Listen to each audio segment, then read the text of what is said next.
with sugar. And when bad diabetes. My mother with diabetes. Yesterday, Kabolo.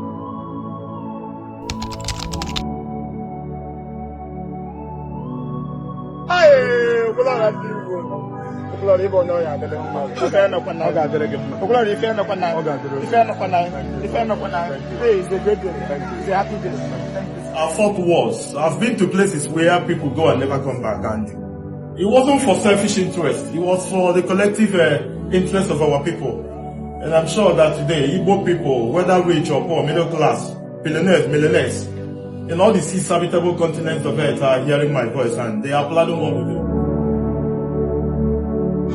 I will make it 300,000. It needs a lot to pay. Don't worry. Two more. What's the 200,000?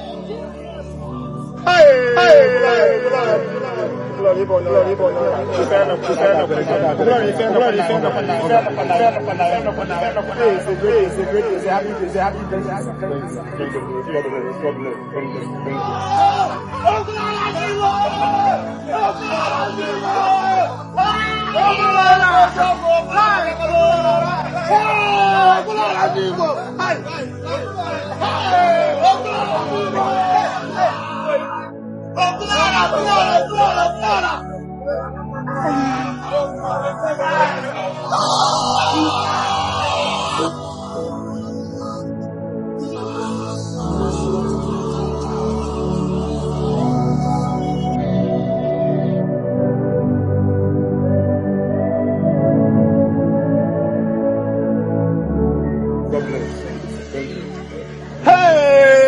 Okwuluora Ndi! Okwuluora Ndi! Hey! Okwuluora!